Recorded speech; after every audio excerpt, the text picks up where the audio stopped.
Vice President Cheney,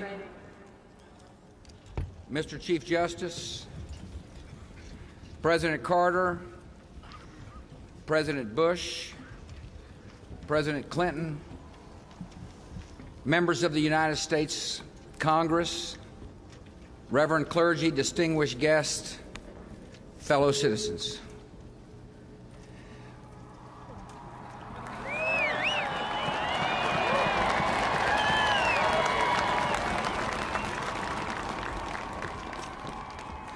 On this day, prescribed by law and marked by ceremony, we celebrate the durable wisdom of our Constitution and recall the deep commitments that unite our country. I am grateful for the honor of this hour, mindful of the consequential times in which we live, and determined to fulfill the oath that I have sworn and you have witnessed. At this second gathering, our duties are defined not by the words I use, but by the history we have seen together. For a half a century, America defended our own freedom by standing watch on distant borders. After the shipwreck of communism came years of relative quiet, years of repose, years of sabbatical. And then there came a day of fire. We have seen our vulnerability, and we have seen its deepest source. For as long as whole regions of the world simmer in resentment and tyranny, prone to ideologies that feed hatred and excuse murder, violence will gather and multiply in destructive power and cross the most offended borders and raise a mortal threat. There is only one force of history that can break the reign of hatred and resentment and expose the pretensions of tyrants and reward the hopes of the decent and tolerant, and that is the force of human freedom.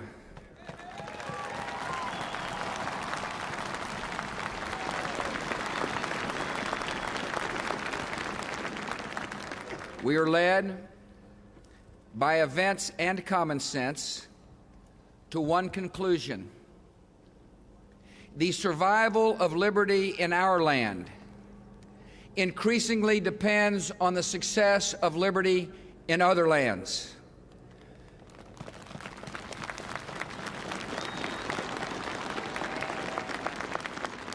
The best hope for peace in our world is the expansion of freedom in all the world.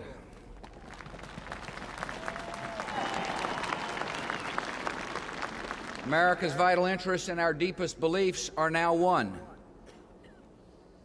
From the day of our founding, we have proclaimed that every man and woman on this earth has rights and dignity and matchless value because they bear the image of the Maker of heaven and earth.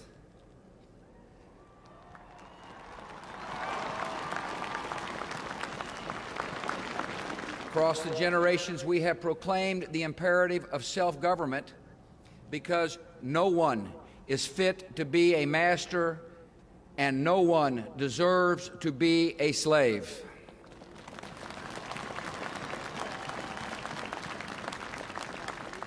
Advancing these ideals is the mission that created our nation. It is the honorable achievement of our fathers. Now it is the urgent requirement of our nation's security and the calling of our time.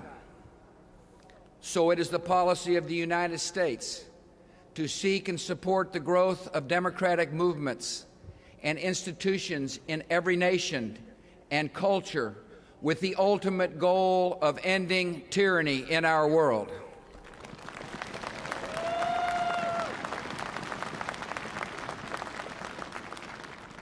This is not primarily the task of arms, though we will defend ourselves and our friends by force of arms when necessary. Freedom, by its nature, must be chosen and defended by citizens and sustained by the rule of law and the protection of minorities. And when the soul of a nation finally speaks, the institutions that arise may reflect customs and traditions very different from our own. America will not impose our own style of government on the unwilling. Our goal instead is to help others find their own voice, attain their own freedom, and make their own way. The great objective of ending tyranny is the concentrated work of generations. The difficulty of the task is no excuse for avoiding it. America's influence is not unlimited, but fortunately for the oppressed, America's influence is considerable, and we will use it confidently in freedom's cause.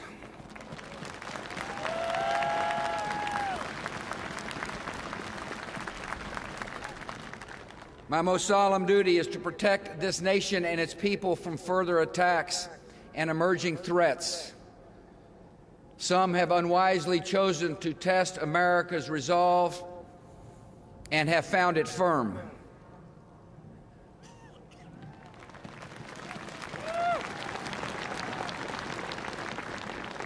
We will persistently clarify the choice before every ruler in every nation. The moral choice between oppression, which is always wrong, and freedom, which is eternally right.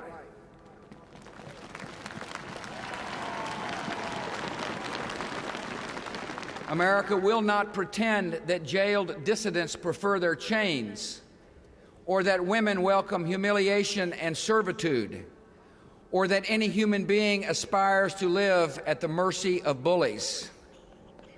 We will encourage reform in other governments by making clear that success in our relations will require the decent treatment of their own people.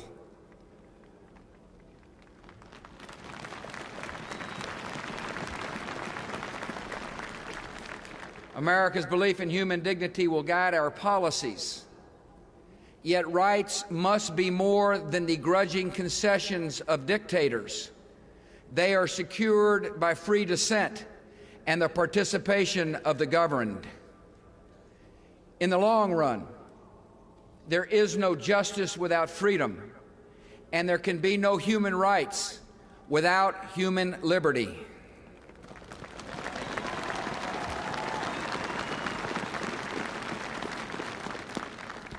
Some I know have questioned the global appeal of liberty.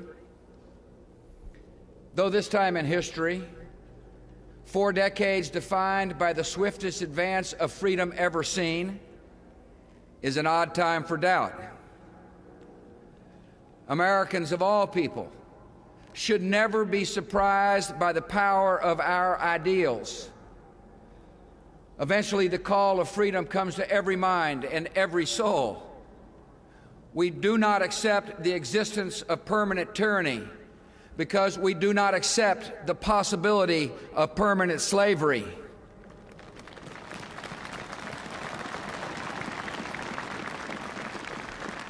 Liberty will come to those who love it. Today, America speaks anew to the peoples of the world. All who live in tyranny and hopelessness can know the United States will not ignore your oppression or excuse your oppressors. When you stand for your liberty, we will stand with you.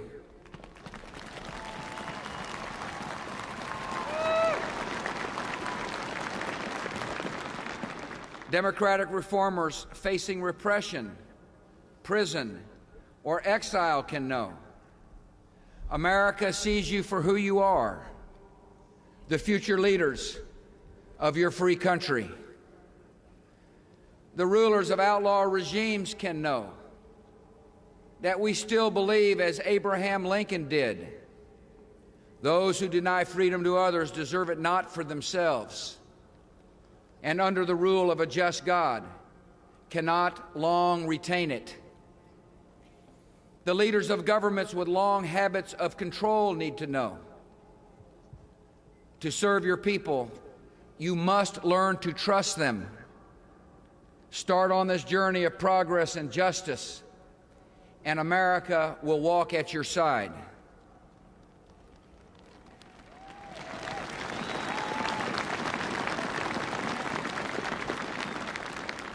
And all the allies of the United States can know. We honor your friendship, we rely on your counsel, and we depend on your help. Division among free nations is a primary goal of freedom's enemies. The concerted effort of free nations to promote democracy is a prelude to our enemies' defeat. Today, I also speak anew to my fellow citizens. From all of you, I have asked patience in the hard task of securing America, which you have granted in good measure. Our country has accepted obligations that are difficult to fulfill and would be dishonorable to abandon. Yet because we have acted in the great liberating tradition of this nation, tens of millions have achieved their freedom.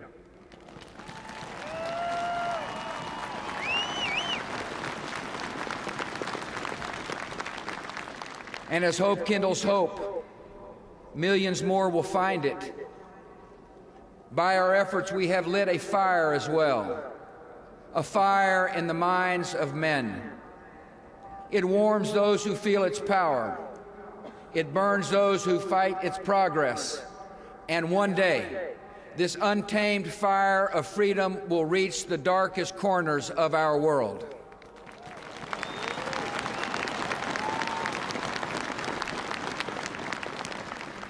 Few Americans have accepted the hardest duties in this cause.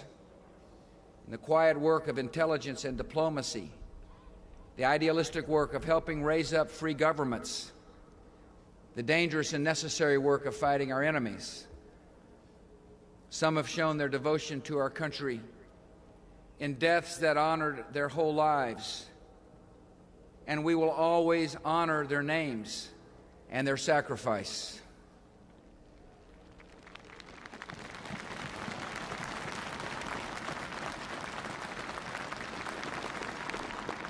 All Americans have witnessed this idealism, and some for the first time. I ask our youngest citizens to believe the evidence of your eyes. You have seen duty and allegiance in the determined faces of our soldiers. You have seen that life is fragile, and evil is real, and courage triumphs. Make the choice to serve in a cause larger than your wants, larger than yourself. And in your days you will add not just to the wealth of our country, but to its character.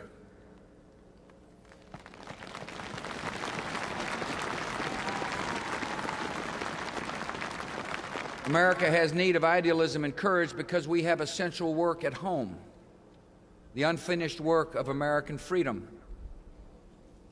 In a world moving toward liberty, we are determined to show the meaning and promise of liberty.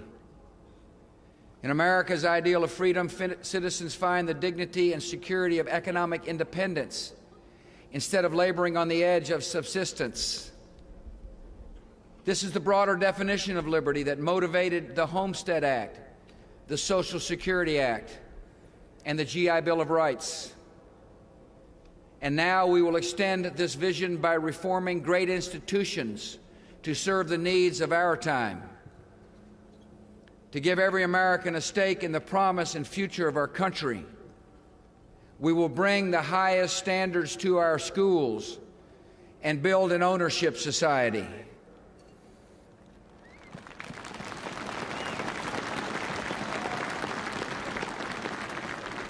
We will widen the ownership of homes and businesses, retirement savings, and health insurance, preparing our people for the challenges of life in a free society. By making every citizen an agent of his or her own destiny, we will give our fellow Americans greater freedom from want and fear and make our society more prosperous and just and equal.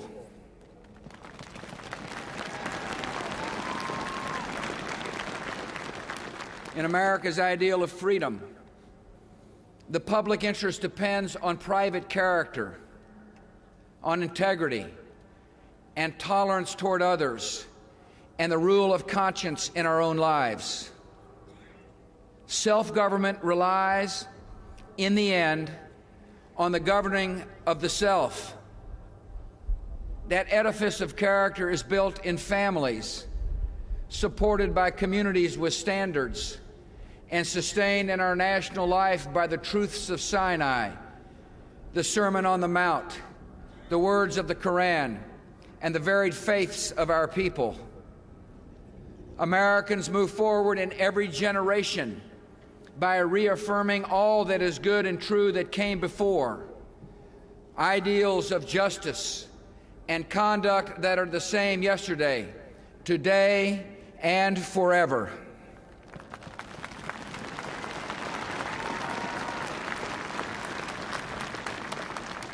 In America's ideal of freedom, the exercise of rights is ennobled by service and mercy and a heart for the weak. Liberty for all does not mean independence from one another. Our nation relies on men and women who look after a neighbor and surround the lost with love. Americans at our best value the life we see in one another and must always remember that even the unwanted have worth.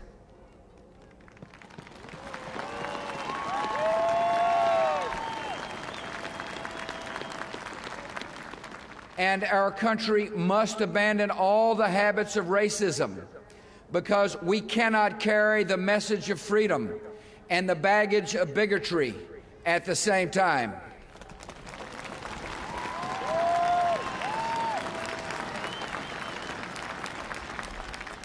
From the perspective of a single day, including this day of dedication, the issues and questions before our country are many. From the viewpoint of centuries, the questions that come to us are narrowed and few. Did our generation advance the cause of freedom? And did our character bring credit to that cause?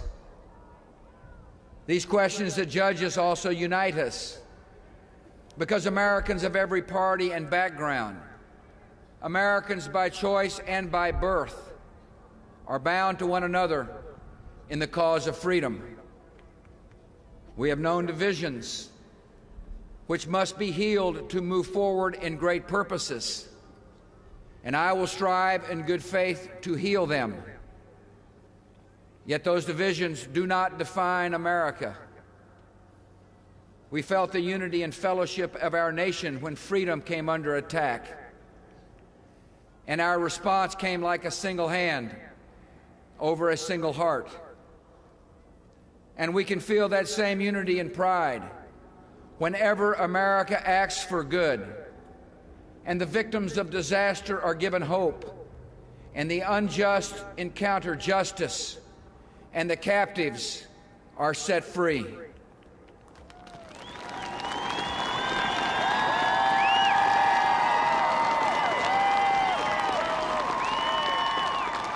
We go forward with complete confidence in the eventual triumph of freedom, not because history runs on the wheels of inevitability.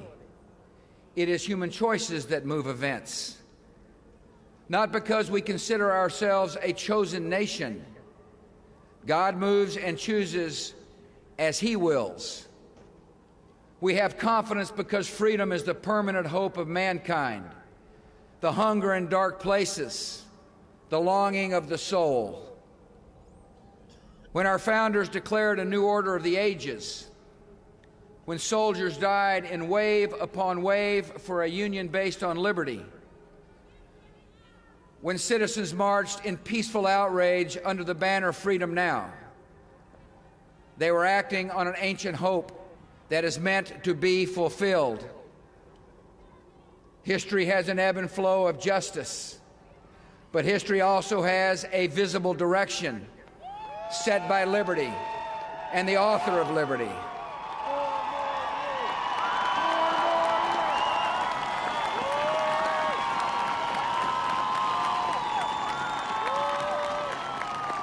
When the Declaration of Independence was first read in public and the Liberty Bell was sounded in celebration, a witness said it rang as if it meant something. In our time, it means something still. America in this young century proclaims liberty throughout all the world and to all the inhabitants thereof. Renewed in our strength, tested but not weary, we are ready for the greatest achievements in the history of freedom.